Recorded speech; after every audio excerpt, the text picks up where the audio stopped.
Good evening, everybody. I'm going to do a journey today, something a little different. I'm going to look into a little bit in my Celtic background, and I'm going to look into Dagda. This is a name that popped up, and I wanted to basically go into that deity and see what comes up, what message he has to say, and how that will look, and what's, it's just kind of one of those things that popped in my head. Because you do so many journeys after a while, you wonder, okay, what am I going to go in today? Because sometimes you get so many things that you want to look at. But then it's time to actually do a journey and you're thinking, what am I going to say today? And it's like one of those things because there's so many options. But it also has to be important for people to hear. And for some reason I'm guided to go to Dagda today. So I'm going to close my eyes, take a deep breath in.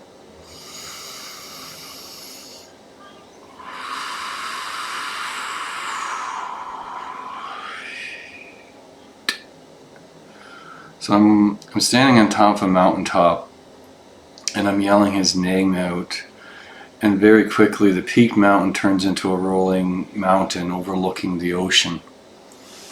It's very green.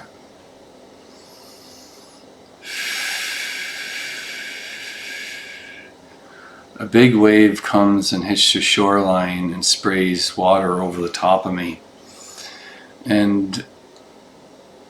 And then the water goes perfectly still, and the area is very green where I'm at, and the grass starts to grow.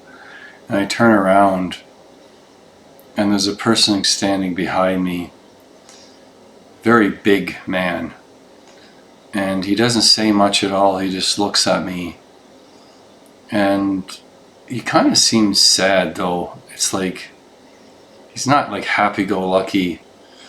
He's actually kind of sad. And he's looking me up and down, and he kind of has one eyebrow up, and he's just looking at me.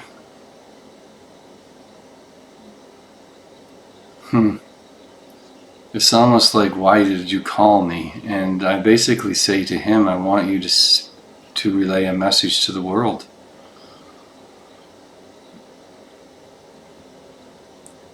And he takes this hammer and he slams it into the ground, and it cracks the ground.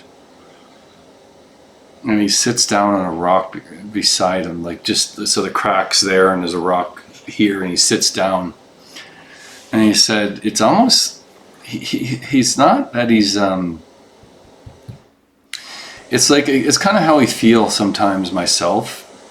It's almost like he's basically stating that it's almost pointless, but it's not meant to be saying that. It's to say it's like he's tried many times, but it's like his voice goes on deaf ears.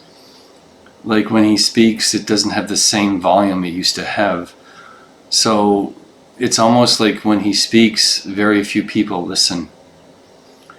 And that has a lot to do with what we believe in, and the switch of understanding that we've moved towards.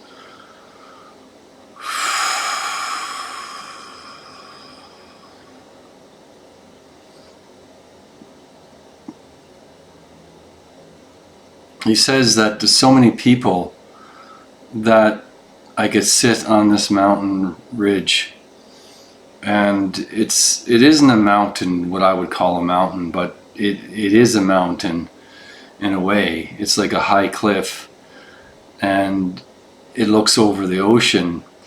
And he's saying basically to me that there's so many people that he could place on this ridge that wouldn't be able to sit for more than a few minutes and look at this scene.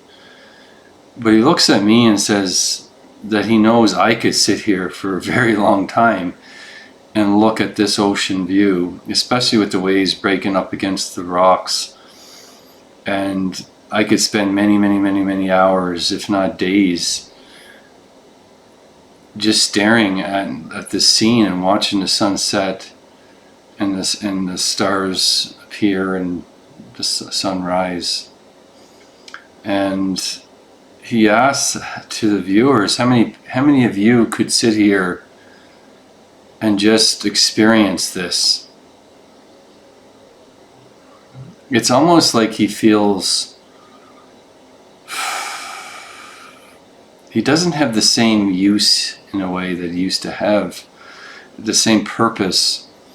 And so he waits for people to call his name, but it's very, very rare that people call his name anymore.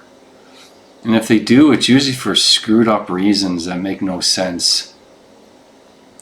This is what he's saying to me, like it's for selfish reasons. There's not too many people just go to him and ask him for his opinion. Just basically asking him to share a message. It's not a common thing. It used to be so common, and now it's very rarely spoken.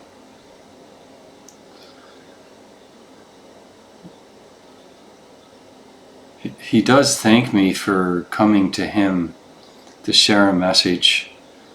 So he will share a message to the world. And one of them is about patience. It's about how we go and work or do our daily lives. Like he sees so many people waste their days. They don't actually go outside. They don't actually touch the ground. They don't actually live with nature. They just sit on their couches and watch the day go by. And it's so easy just to get off the couch, get off the chair, and just go for a walk outside. And this time, the way the world is, and he is aware of this, that it's just don't let this become a crutch. This social distancing and this physical distancing is only temporary. And please, he's really, really adamant to say this. Please don't let this stop you from hugging your neighbor, shaking their hand. Don't allow this to become a crutch to go farther indoors and lock and close your shutters, and don't go outside. There's something very, very important about not allowing that to happen. It would be so sad if the world reverted to an indoor society.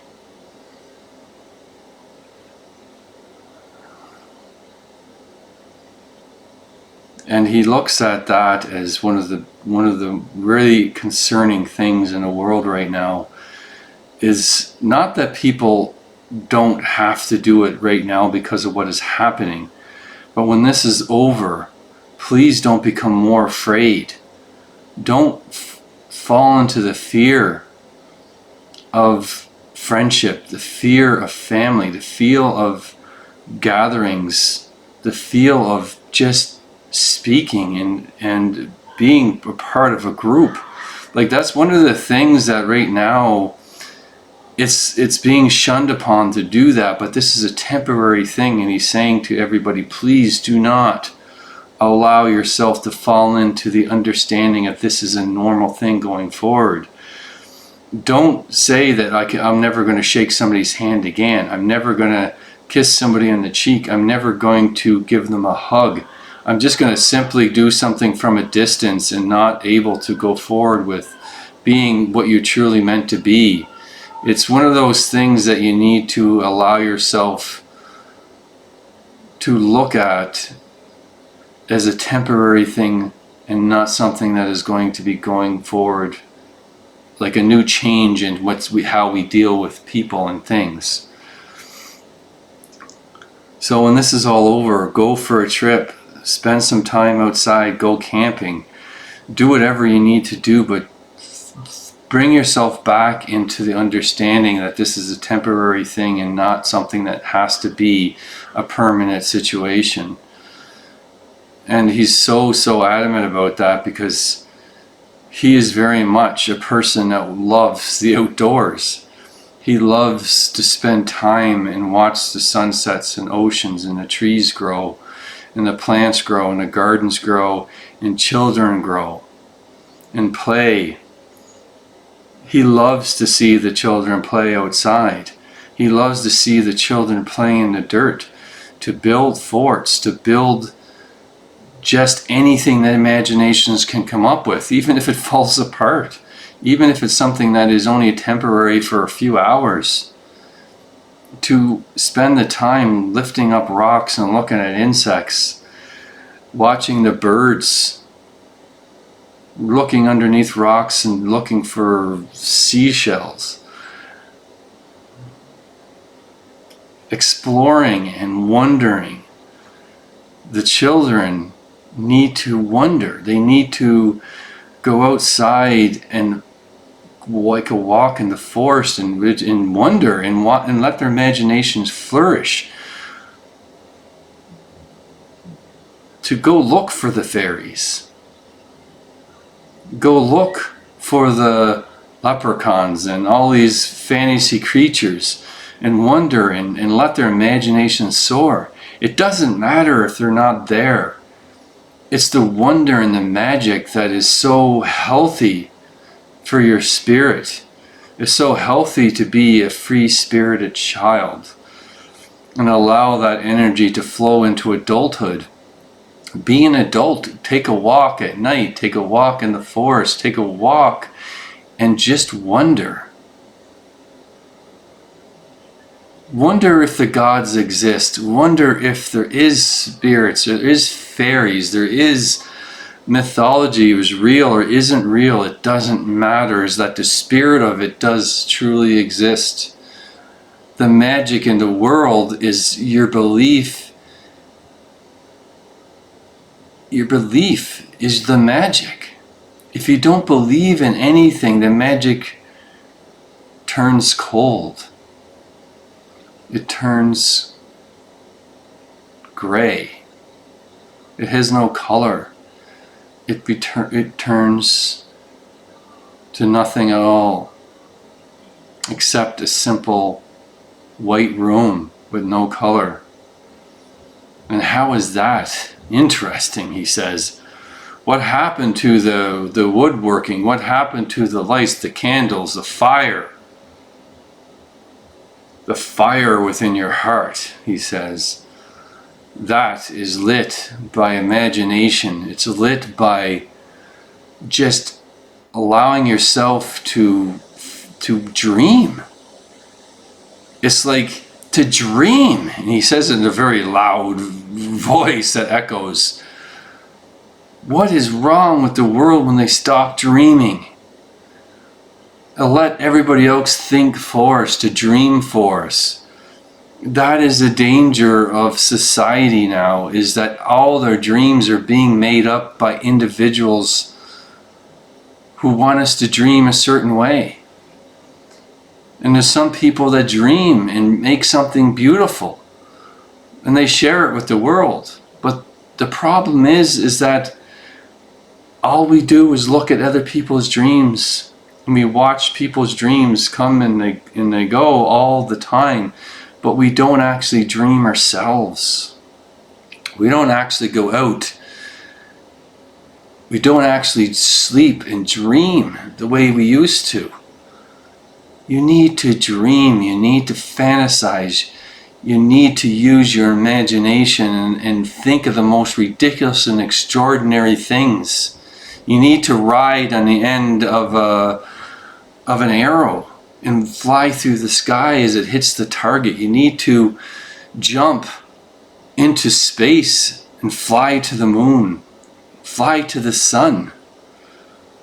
Go visit different areas of the galaxy and different parts of the universe. You need to fly. You need to be your imagination. You need to dream big.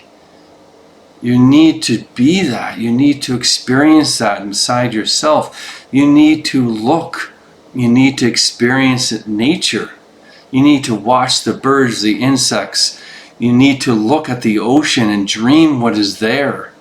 You need to look into space and dream of the beings that could possibly live there. You need to be your imagination. You need to live your dreams. You need to just live your life. Don't lock yourselves in your buildings and play on electronics all day long and watch TV. You need to get outside and dream.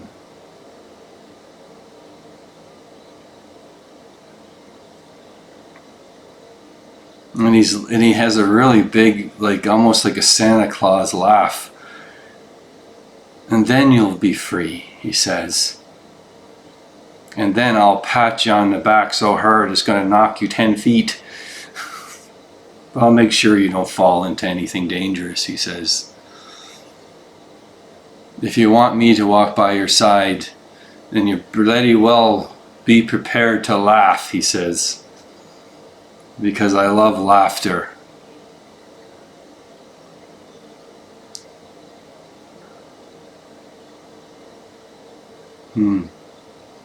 Because that's why he loves children so much, because they laugh. They use their imagination. So if we take that away from our children, then he gets really serious and he looks at everybody and says, then we lose their freedom.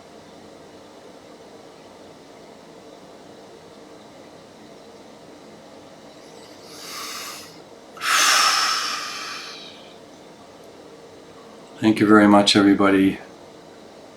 And that's pretty well the message. It's a short one, but it's what he wanted to share with the world.